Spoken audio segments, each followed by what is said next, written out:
Araky ny fantatra dia amin'ity androandroany ity ny hivoaka ny didy na higadra i Ravatomanga ao Maurice ao na handovola dia hipetraka any amin'ny zanany miandry ny fitsarana azy. Ka ny pitsopitsony mahakasika an'izay ny fakafakaina amintsika atao anatin'ity vidéo ity ka manasa antsika rehetra anaraka an'ity vidéo ity hatramin'ny farany.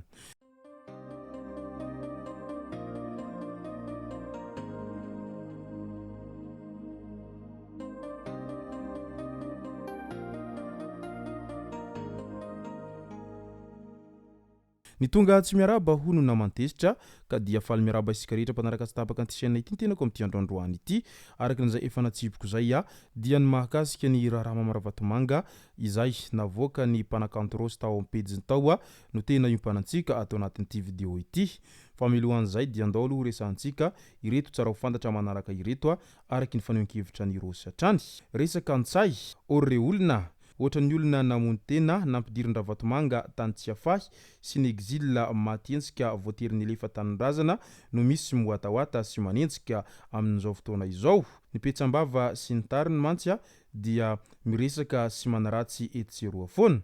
Fa rintsay sy rajoelina nieka tsy misy miresaka intsony milamindamina tsara any Dubai ihany. Fa ity ny mitoetra ry Mikael Kapsat no nivoaka ny tambasy nanavitra ny 13 Mey maty daroka nampilefa any rajoelina sy Ravatomanga ary ntsay ry daya no gadraina tany tsy afahy amin'ny mpantokana ny tory tao Maurice nampigadra any Ravatomanga izay mipelipelika mafy handoa vola be dia hivoaka ny fonja amin'ity androandroany ity araky ny fanirian'izy ireo hatrany. Faniry Suernef radia exil nefa io mitsangana maka andry bomba tany an-tranony tany dia jireo raha misy resaka antsay sy rajoelina sy ny halatra nataony tao Madagasikara Saipôly no tsy mahita araky ny voalazany hatrany. Somba misy manana an numéro-ny Faniry Suernef io ny fantanina izay napetraky ny Rosy mba te hifelisite azy Paôly fa tena manao izy satreto na inona nilazaina momba azy. Hafa mantsy ny miogaoga sy mifampitanina eny an-kanja na tety amin'ny réseaux sociaux na tany amin'ny réseau tsirairay fa resaka hafa ny tena fanatanterahana ny zavatra izay nitakina sy ny fisamborana ireo izay nanao vinany sy nangalatra namoizana aina asa fotoana fahasalamana ny alabato ny dorotrano sy ny orinasan'olona ny namon'olona teny ankaiky ny panina teny anotanio voatavo ny miaramila ninday basy izay nampandositra fa ny olona roa no nitory sy nahatonga andry Ravatomanga voasambotra tao Maurice mbora horesantsika iza ilay nitory tao Maurice. Vehivavy no sahy nitsangana ny sambotra andry bomba na dia nandraho na ifampitifitra aza araky ny voalazany mpanakanto rosy hatrany. Tena chapeau ary mendrika dera sy voninahitra ianao raha matoa minisitra ny fitsarana araky ny voalazany ity mpanakanto rosy ity raha nilazany mahakasika ny zavamisy ao Madagasikara ao amin'izao ankehitriny izao satria tena manao aintso zavatra ny ministry ny fitsarana amin'izao fotoana izao izay miezaka mamongotra hatramin'ny fakany ireo rehetra izay nanao tsy mety tao Madagasikara tao ary ireo rehetra izay rangory fototry ny afo tamin'ny fampantrana ny voaka malagasy sy ny teritery ary ny herisetra izay ny anjady sy ny aina ny voaka malagasy tao anatin'ny fotoana lava ireny. Araky ny fantatra hatrany dia hivoaka amin'ity androandroany ity ny didy na higadra ao Maurice i Mamy Ravatomanga na handoa vola dia hipetraka amin'ny zanany mba hiandry ny fitsarana azy. Mirongatra ny fanaratsiana ny olona izay sahy nitory azy tsy iza moa izay fa idaya Kofali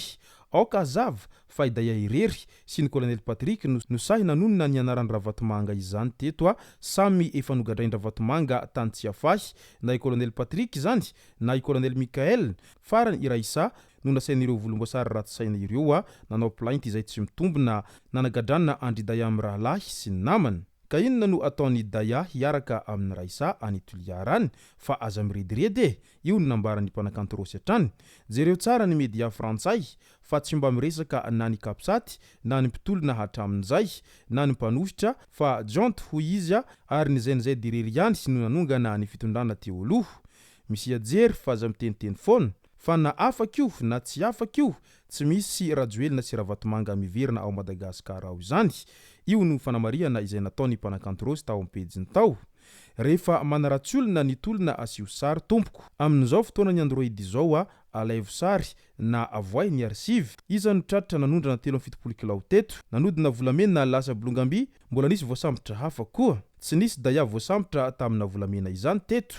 na lavo 4 tamina deputeny natao trosa no nisamborany Ravatomanga azy. mpivarotra fiara sy mpivarotra devise ilay boakely tompoko ary efa nandalo figadrana ka afaka. Nitahotrareo ny hanampiny tolona sy ny hanampiny refondation io no mahatonga anareo mandainga amin'izao fotoana izao. Avelao ho avy izay ho avy eo aleo refondation handeha ary ny vérité aloha vao réconciliation ampamoaka aloha vao fampihavanana. Io ny fanamariana izay nataony mpanakanto Rosy ny amin'ny mahakasika an'izay fanaratsiana ny refondation amin'izao fotoana izao sy ny mahakasika an'izay raharaha amin'ny Ravatomanga any Anosy Maurice any. Manoloana an'ity didy izay mety hivoaka androany ity mantsy dia maro sahady ny resaka mandeha hetsy roa ary ihany koa ny fanontaniana amin'ilay hoe raha toa ka afaka madidio moa izany amin'ny Ravatomanga dia mety ahoana re izany ny toy n'ity raharaha ity. Mety ho raikitra indray ve izany ny valifaty amin'ireo rehetra izay nitoroka sy nitory azy tany Anosy Maurice tany ka nahatonga azy nidikizo amin'izao fotoana izao,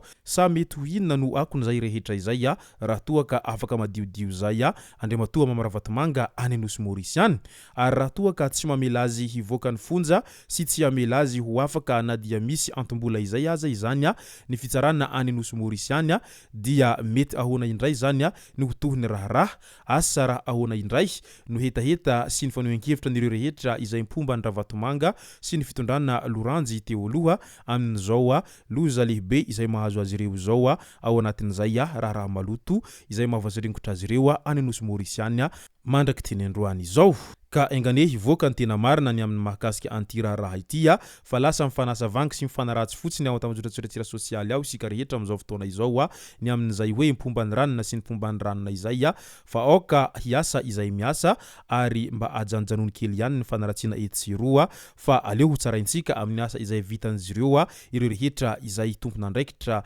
amin'ny asa izay sahanin'izy ireo avy amin'izao ankehitriny izao. Miandry ampitoniana an'izay didy izay hivoaka izay araka izany ny mpanarabaovao rehetra amin'izao ankehitriny izao. Asa raha ho afaka misy antombola ihany ity mpandraharaha malagasy izay tena fantadaza amin'ny fananan-karena ity ao anatin'izay raharaha mahavazaringotra azy any Anosy Maurice izay na ihany koa mety tsy ho afaka mihitsy izy ao anatin'izany rehetra izany ka dia samy miandrin'izay valin'izay avokoa isika rehetra amin'izao ankehitriny izao ka dia ho hitantsika eo no tena ho toy n'ity raharaha ity aorinan'izay fivoahany didy izay no masaka azona roso tao anatin'ity video ity tomboko lasy tomboko vavy misoratsika rehetra nanaraka an'ity video ity hatramin'ny farany azadino ny milaiky ny video antsika ary tsarovatra ny miabone amin'ny chaîne antsika mba ahafahanareo manaraka tsy tapaka ny video zay lefa nahito isan'andro. Tomboko lasy tomboko vavy mangasitraka dia mirary soa.